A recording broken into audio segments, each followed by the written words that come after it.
Who is that? It's me! Different hair! And much older! Welcome to Past the Rings, Volume 95! Today we're talking about Protest the Hero's first full-length Kezia that came out in 2005 on Underground Operations. Whoa, this is a pretty special one. So first of all, this isn't on Zegema's Bandcamp. So I think first off, a lot of people don't even know that we released this.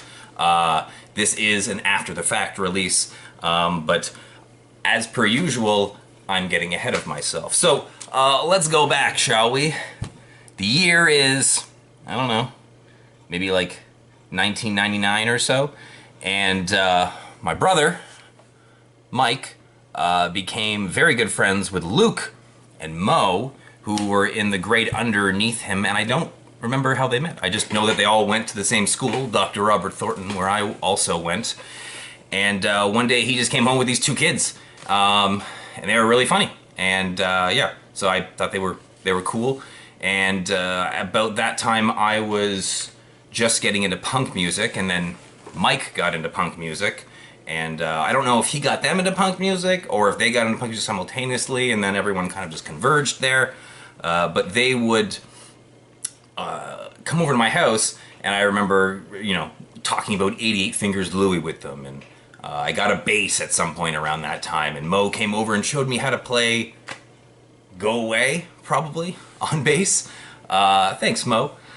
So the story of this obviously goes back very far because I was just in the right place at the right time and had the correct brother, Mike, who just became really good friends with Mo and Luke. As the years progressed, he still was very good friends with Mo, but him and Luke became very, very good friends, and this picture is actually us when he came to our cottage and stayed with us for a full week. That would have been when I was in grade 12, so I would have been like 17 or so. And yeah, they became the same person, and it was just a hilarious time, and I will never forget Luke's answer to a balderdash thing with the jewels hidden in the chair. Well done, Luke.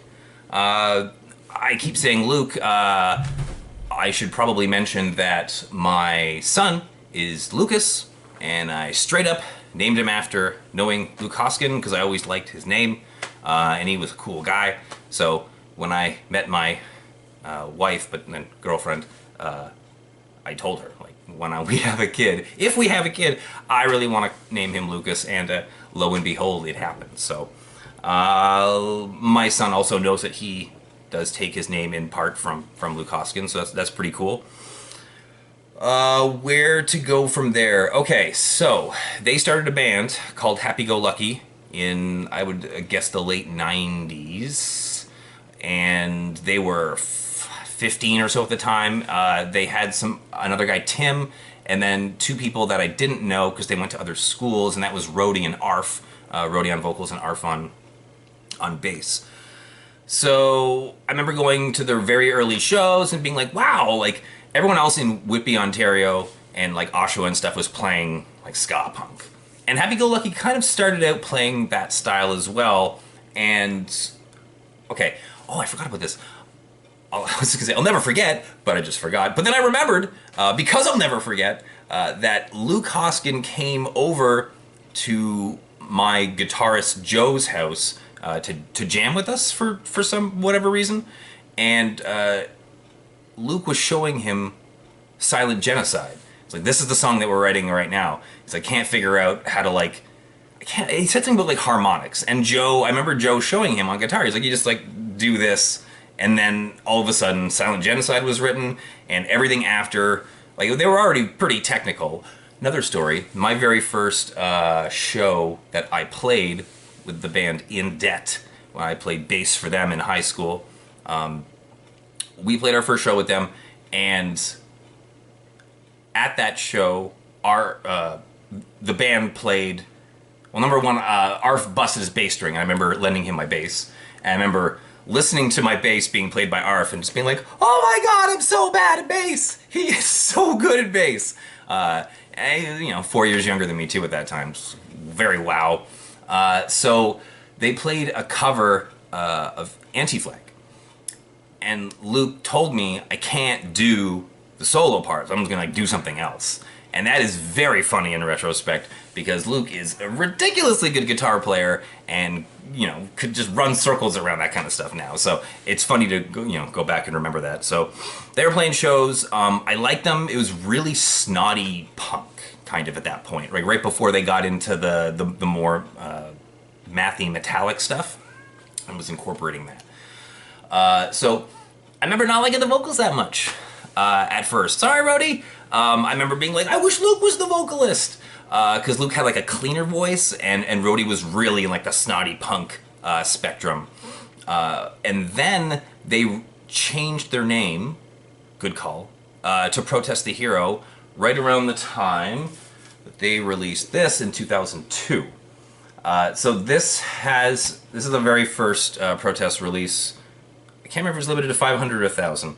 I think it's 1,000. But it's got 2 songs, Is Anybody There? Which is actually from a demo EP when they were Happy Go Lucky, which I have, and I was never given permission to put out in the world. So that does exist with 4 more songs. I think Silent Genocide is on there, but it's a different recording, but don't quote me on that. And yeah, Silent Genocide is on here, and that became a ridiculous crowd favorite. Like, we loved it. The breakdowns, and everyone's just like, these kids are so young. They're like 16, 15 at this point. Just minds being blown everywhere. So they released this and got signed to Underground Operations. I started thinking about running a label when I knew these guys in high school, and I remember we would be buying a lot of Fat Wreck stuff. I remember thinking, I want to start a label. I'm going to start a label, and I'm going to talk to Protest. And I had this idea, and I didn't do anything with it. And within a few months, they got signed by Underground Operations. I remember being like, I missed my chance! And I still really regret that, both for my and their sakes. But, maybe it's probably better that I went this route, got into Screamo, failed for a good couple of years first before starting to break even. So, this is a really cool release. I will never ever get rid of that. Following that, they released this. This is absolutely exceptional. This is a huge step up from the 7-inch, and is just, I love it. They were harnessing the power of choke and kind of like bigwig and propaganda and kind of like smushing it all together. And when they would play these songs live, I was just blown away. I couldn't believe what I was hearing. So yeah, and when that came out, just without a doubt the thing that I listened to the most, and not just because I knew the band. At that point, we were all kind of listening to the same kind of music anyway. They would come over, and I would, go to the shows and all of that stuff. So we knew each other very well, and we were all listening to bands like Thrice. Thrice was huge for us at that point. What else? Oh, I mentioned Propaganda. Mars Volta came in a bit later. Poison the Well was probably another one that we listened to a lot. I remember Coheed and Cambria coming up a lot. Around this time. But yeah, I think Choke and Propaganda were probably their big 2 for that. And then shit went a little crazy when they put a song on this sampler called Soft Targets Dig Softer Graves. And yeah, like, this is really good technical, like, punk with like a metal influence. This is just next level. Listening to it now, I was like, this is pretty MySpacey. Especially with the vocals. It's still one of my favorite Protest the Hero songs, and getting to see that live when they first wrote it all the time, just go ballistic, jump on stage, scream along, oh my god, so much fun. Chris Swin, when he first heard this song, he had to go to the bathroom and vomit because it was so good. This is a true story. And then I got eventual pre-masters, because yeah, I'm pre-masters of this. I remember getting like a CDR of the pre-masters with that, and I listened to it in my guest room in my house, my parents' house, and it brought me to tears. I was honestly just shocked that I knew individuals that were able to write this kind of music. And I remember there was a track of just Arf screaming the countries, and that wasn't layered in yet, so that was just like the last track is just Arf screaming these countries' name in succession. Very funny stuff. Sorry, Arf. But yeah, layered into the song, it works so well. They had a music video made for 3 of the songs off of here. So the label really pushed them hard. They had some major label distribution. This showed up everywhere. This is the original copy. I don't know how many. I think only a few thousand were made of the original one, and then the newer copy has like a universal symbol or something on the back. Not 100% sure on that. Good story. So, holy moly, what else am I supposed to talk about here? Oh, right. Before this album came out, I didn't put on this show, but I was living in Guelph at the time. So when they came to play this, my brother and a bunch of his friends and my friends all like converged on my house, and we partied there, and then we went to the show, and in terrible little like kid, and I guess I was a young adult fashion, we X'd our hands and we just all like piled in for free, which was so silly in retrospect, but that's the truth of why that show probably didn't pay out so well, but there were a ton of people. The show was amazing. I got it on video, and I don't think it's ever been released. So at the end of this episode, you can watch the show from, one would assume, March 26th, 2001? I think is correct. Maybe 2002. I don't know. Amazing show. They played a lot of stuff from when it was kind of written as Happy-Go-Lucky, as well as some of the songs off of... Oh, you know what? It was 2001, because it was after this came out. It was before the full length had come out. So scratch the dates that I just said. Anyway, this was a huge show. After this show, my girlfriend, now wife, kind of like got together. So that's a little cool thing for me. I don't know. What am I supposed to talk about next? I think that's pretty much it for this one. We've got 4 more Protest the Heroes to come, so I'm trying to spread everything out over all of that. I got to release the cassette in 2017? 2017, I think. I got to release all the cassettes for all of the things that were released up to that point. I'll give more information about the tapes and the box set afterwards, but there were 300 copies, all on red. I took 100, and the band took 200, I think is how that went down. I still have a couple copies left, but they are dwindling. Really, they didn't... I think everyone just bought from the band at the beginning, and then slowly, without there being more copies around, people have kind of come to Zegema and picked up the copies from there. So they have been selling pretty well. So I wouldn't sleep. I think in another year or less, they'll probably be completely gone. Super important album for, I think, I wouldn't say the entire Whitby community, but the Whitby punk, the Ontario punk community. I mean, they really blew up with this album and all the support they got. And the fact that how young they were, I think they were 17, 18. And Arf's lyrics, oh my god, Arf's lyrics are just next level. And again, he was still in high school. You gotta read the lyrics on this, just sensational. The video for Blindfolds Aside has been taken down off of YouTube, probably because it's like a firing squad thing. It works with the lyrics and stuff, but I was trying to figure out, why would they have taken it down? I was like, oh, it's a bunch of, it's them pretending to like basically shoot themselves as a firing squad. So, and prisoners, no blood or anything, but still, I understand why they took it down. I don't think it sounds like Protest the Hero. It's definitely got their own thing, although I mentioned the influences before. I don't really have a favorite track. There's honestly so many good ones. The end of Blindfolds Aside is amazing. Divine Suicide of K, Shoe Mars the Skin of God, No Stars Over Bethlehem. This is all bangers on this one. Holy crap. I don't think I have anything else to say, except that Fortress will be the next one, and I definitely relinquish the gun dance because that was always Luke's dance.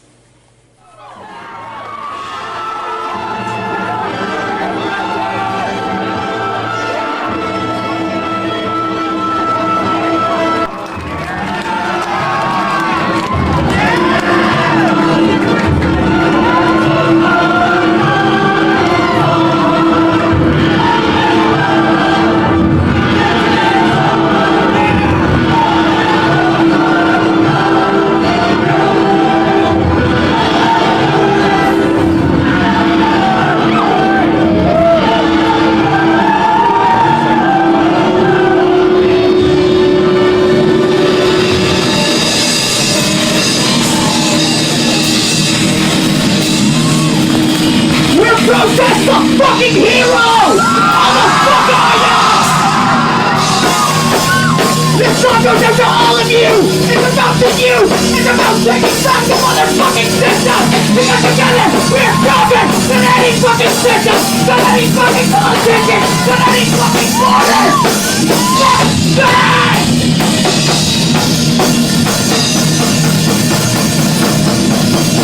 Fucking little clown! I'm gonna rock your thing! Come to the sun! Come back to my mind! Come back to the light of the night! No, but I'm not a person! That's like for no one! This place takes the messages of all people! Come on! And after it's gone, let's go get! No one's worth more than people! No one's worth more than sex! It's the one-way street, your foundation's down. My culture back into one, so I'm gonna see control. It's the one-way street, your foundation's down. My culture back into one, so I'm gonna see wealth is made through ownership. Social hierarchy! That's what the top of the system! That's what the top of the system! That's what the top of the system! That's what the top of the system!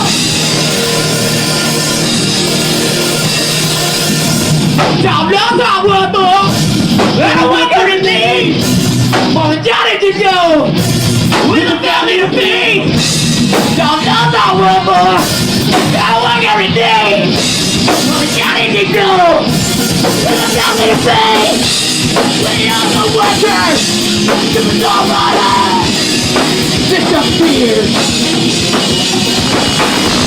So I declare a war on everything that it's the one-way street to our station ground.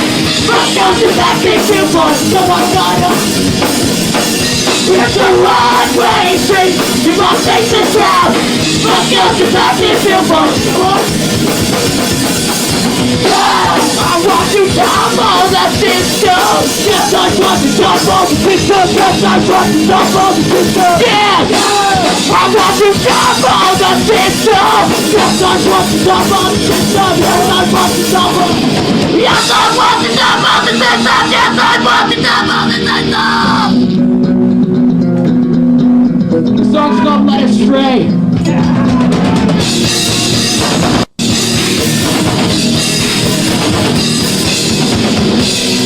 Never too late to change your fucking life.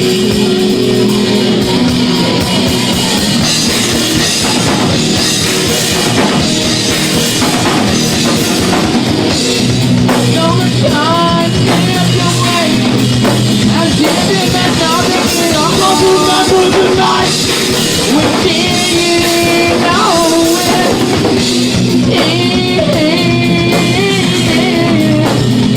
it would be a lie. And all intention.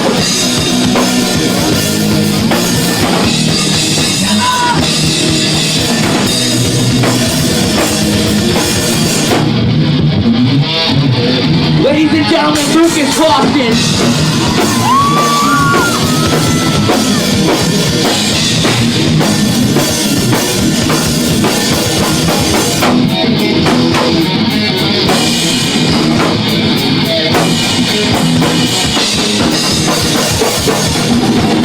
Now everything is different. I don't know you anymore. Every time in the hall, I feel myself leaping inside.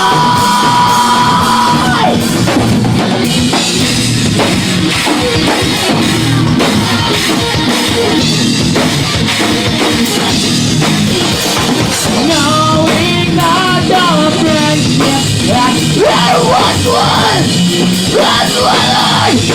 I'm going after. I'm a fire that burns, I'm rising. So fucking bright. I'm ready to fuck her, and I swear to you, if I swear to you, I need your breath away. I can think it's so much and that's everything. No, you just stand away, away from me.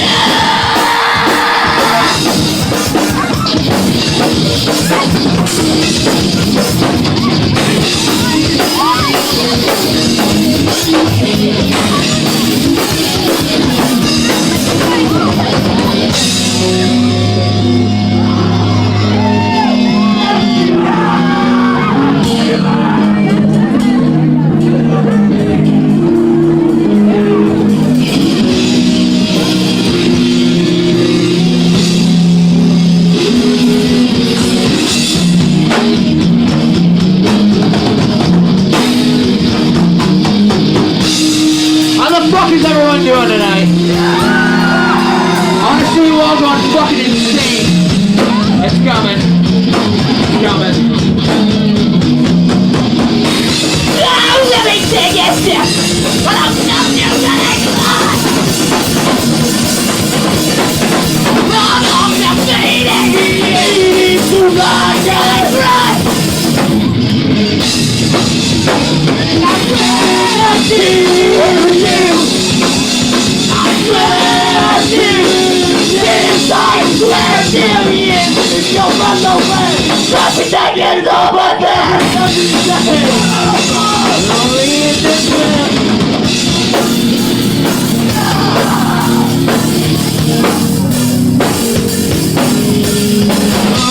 Tear me off inside. Now I'm being to my mind. And I ripped out my hair. Much more. But I swear to you, but I swear to you, this I swear to you, you'll run away. Every day is on my family every day. Slowly it's just stand away, away from me, yeah. I fucking hate you.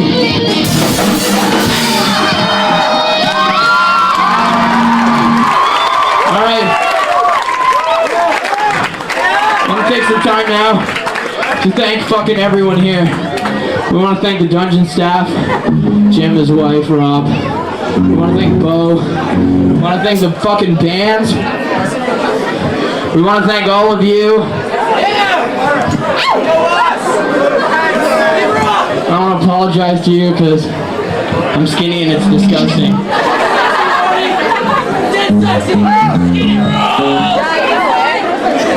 Alright, this next song.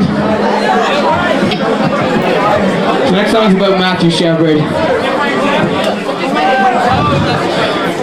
It was down in Laramie.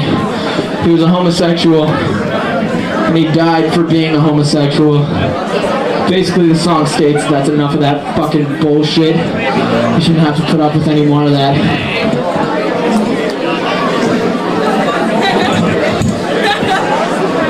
I think we're ready. Oh, fuck.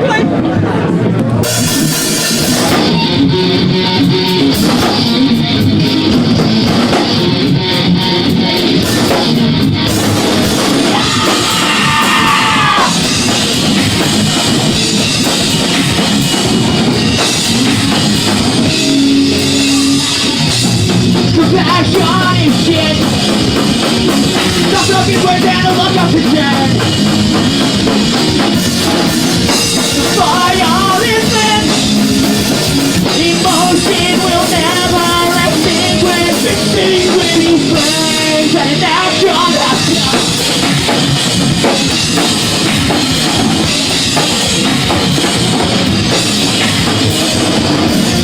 What makes it burn? Addicted to convenience is a crime. When will we learn? Sexuality is not all punish of a friend. On a cold October night, a double soul was crucified. What remains of any blood you'll take off my own hands? I'm broken wood, won't touch it, boy. Oh, man.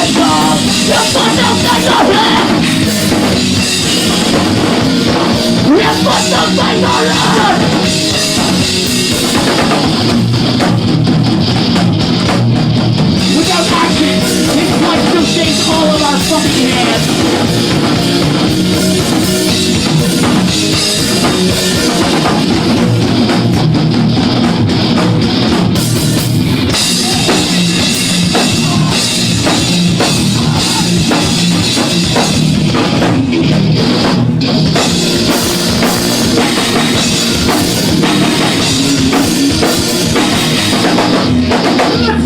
Let's talk about sexual orientation, let's talk about you.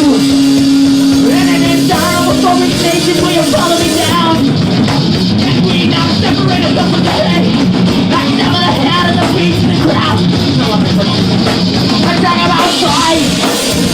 Talk about sexual orientation, let's talk about you. And it's not all about the nation. Will you follow me down? We follow me down! We follow me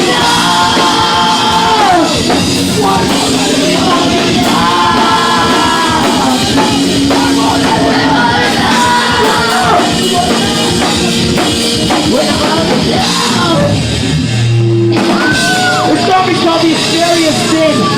Try to open your eyes with a facade represented with by CanaDave.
of my jammies.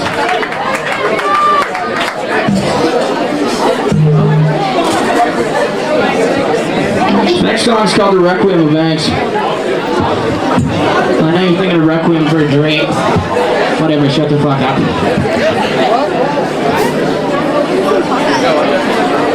Anyways, the song's about losing your fucking eggs. And losing your faith. I know faith isn't really...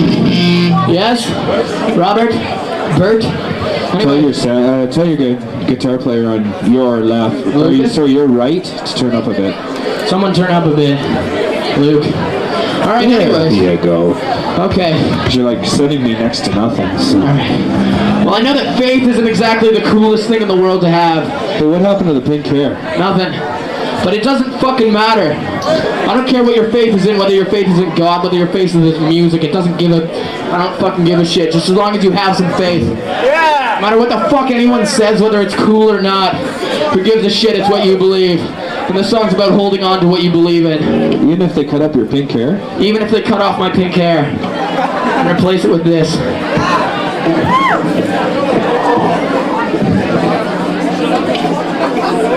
Alright, let's fucking go! Unprofessional band, can you know? Give a fuck. Doesn't he look like Ric Flair?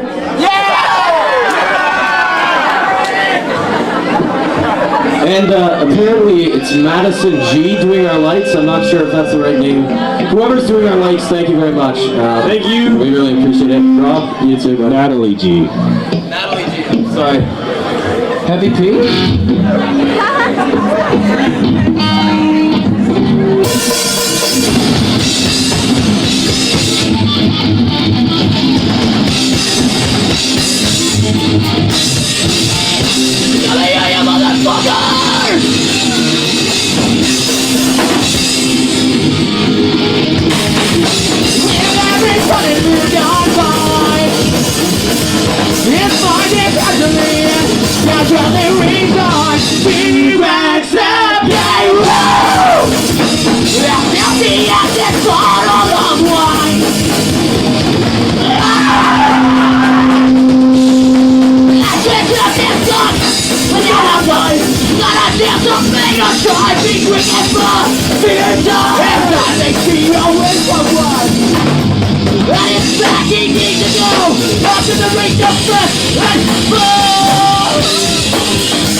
Sing along if you know the fucking words to this next one.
I would do anything anything you've been dreaming of. I want you everything, but I said you've been dreaming of. But I just anything you've been dreaming of. I just want you there.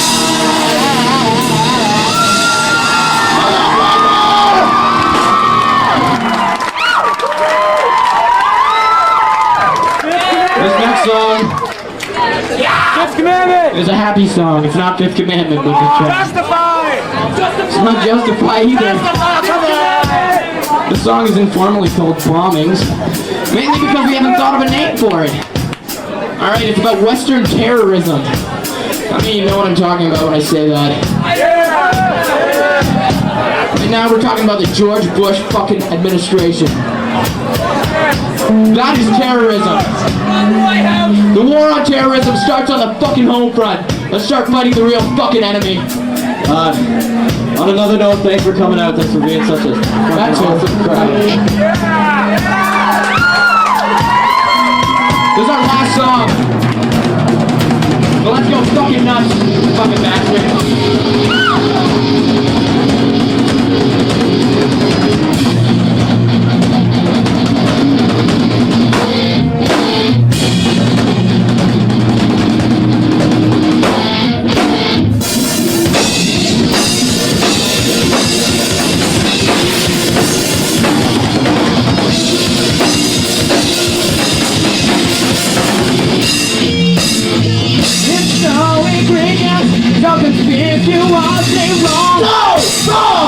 Thousand people feeling for that you're gonna be surrendered. Let's all proceed. I'm a desert on the way. There we go. 1998, the Clinton administration bombing the plan of our Shepard was merely retaliation.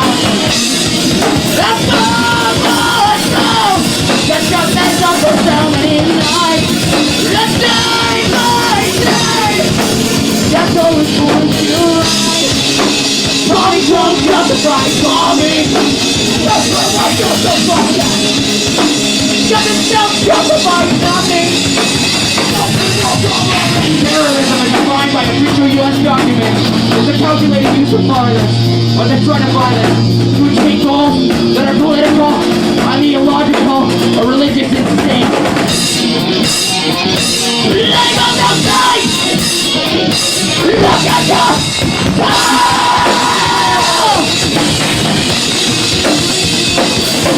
The rocket tragedy! The social pressures are defeated! In the name of humanity! In our background, we'll not leave you but be held on the opposition! We're a terrorist!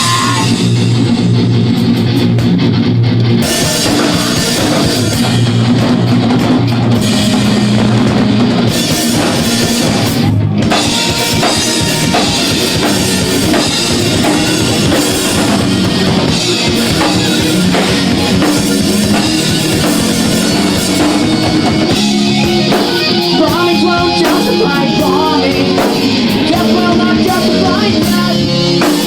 Death itself justifies nothing. Something will come of it. Bombing won't justify bombing. Death will not justify that. Death itself justifies nothing. Nothing will come of it. Bombing won't justify bombing. Death will not justify bombing.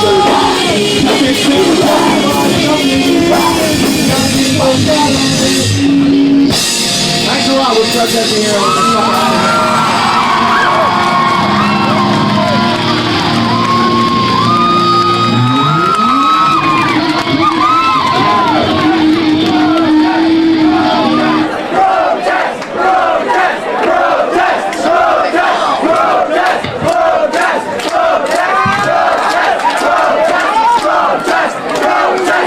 This changes nothing. We're still leaving.